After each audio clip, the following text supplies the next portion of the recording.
LA Tenorio naman ngayon ang nagbigay ng kanyang insights tungkol sa Gilas team at bilang isang dati o veteranong Gilas player na malawak ang experience sa paglalaro sa FIBA ay marami talagang maibabahagi at masasabi si LA Tenorio at maipapayo na rin sa mga mas batang players ngayon ng Gilas. Una nga niyang nabanggit ang focus sa kung ano talaga ang gustong gawin ng Gilas at syempre ang manalo, pero kailangan talaga ng disiplina sa ensayo at sa buong proseso hanggang sa mga laro sa FIBA World Cup. Para magawa nila ito ayon na rin kay LA Tenorio. Gustong gusto rin ni LA Tenorio na makita ang mga young players na maglaro ng magkakasama at hindi lang siya ang excited tungkol dito dahil ang buong Filipino basketball community ay excited na makita ang mga young players natin sa FIBA World Cup.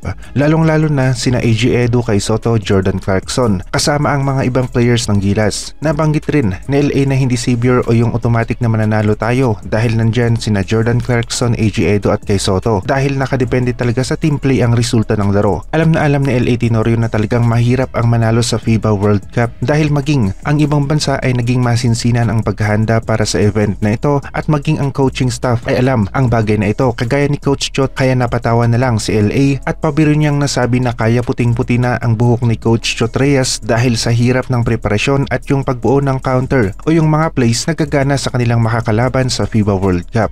Talagang mahirap para sa mga coaching staff at players ang makakuha ng panalo, pero gagawin pa rin nila ang kanilang makakaya para makakuha ng 2 panalo sa Group A nang sa ganon ay makapasok sila sa second round ng FIBA World Cup at hindi bumagsak agad sa classification round. Injury naman ang pumipigil sa mga ilang malalakas at sikat na players na makapaglaro sa FIBA World Cup at dahil sa rehab ng kanyang injury ay hindi nga makakapaglaro si Giannis at malaking kawalan ito para sa team ng Greece. Maging si Kai at ang SBP ay tahimik tungkol sa clearance na dapat noong Thursday pa dapat lumabas pero wala pang update ang kampo ni Kai at ng SBP tungkol nga dito at nangangahulugan na tuloy ang rehab ni Kai Soto kasabay ng kanyang light workout sa Gilas team hanggang sa maging 100% na maganda ang kanyang examination result. Maging mga 5-on-5 at scrimmage games ay walang gaanong inilalabas ang Gilas team at talagang closed door ang kanilang ensayo. Nangangahulugan na talagang focus ang mga ito at ayaw ng mga distractions kagaya ng nasabi ni LA Tenorio. Marami sa mga basketball players ang nagwi-withdraw o hindi nga makakapaglaro sa FIBA World Cup dahil na rin sa injury at ganito ang nangyayari ngayon at pinagdadaanan ni Kai Soto at Scottie Thompson. Posible na hindi umabot ang kanilang recovery bago ang FIBA World Cup pero marami ang umaasa na makaka-recover ang mga ito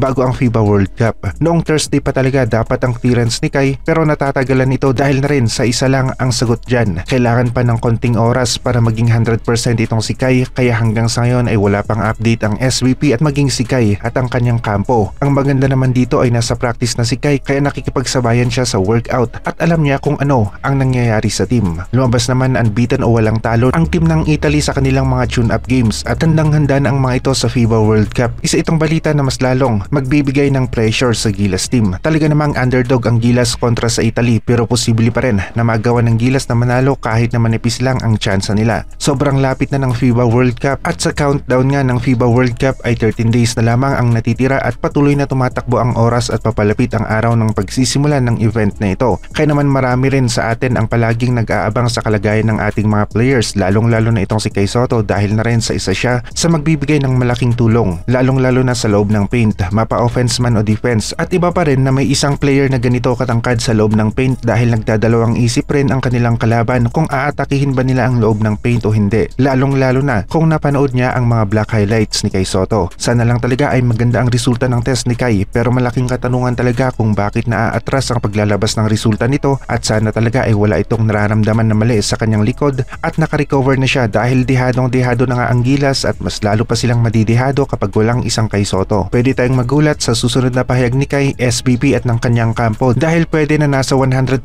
na siya at pwede rin nakakailanganin ng buwan para makarecover siya at tuluyan na hindi makapaglaro sa FIBA World Cup. Yung kagustuhan ni Kai na makapaglaro sa event na ito ang isa sa nagpapalakas sa kanya at sa tingin natin kahit na wala pa yan sa 100% good condition at kailangan pa ng konting oras sa recovery at nakikita niya na kaya niya ay maglalaro siya sa FIBA World Cup. Tandaan rin natin na malapit na rin ang pagsisimula ng Japan B-League at kailangan rin ni Kai Soto na nasa 100% dito at walang injury dahil isa sila sa team sa Japan B1 B-League na talagang may laban at pwedeng magkampiyon ngayong 2023-2024 season. At nakikita natin na pwedeng isa ito sa tinitignan ng kanyang kampo. Pwedeng maglaro si Kai ngayong FIBA World Cup 2023 kahit wala siya sa 100% pero paano naman siya pagkatapos ng event na ito kapag mas lalong lumala ang kanyang injury? Mas malaki pa rin ang bayad ng Japan B-League sa kanya kumpara sa SBP kaya isa rin ito sa kinukonsider kinokonsidera ng kanyang kampo. Kung maayos naman ang kalagayan ni Kai at maganda ang resulta ng kanyang MRI, ay nakikita naman natin na walang problema at maglalaro siya sa FIBA World Cup. Ngayong araw rin ang first game ng Rain or Shine Elasto Painters sa William Jones Cup at makakalaban nila ang Chinese Taipei A.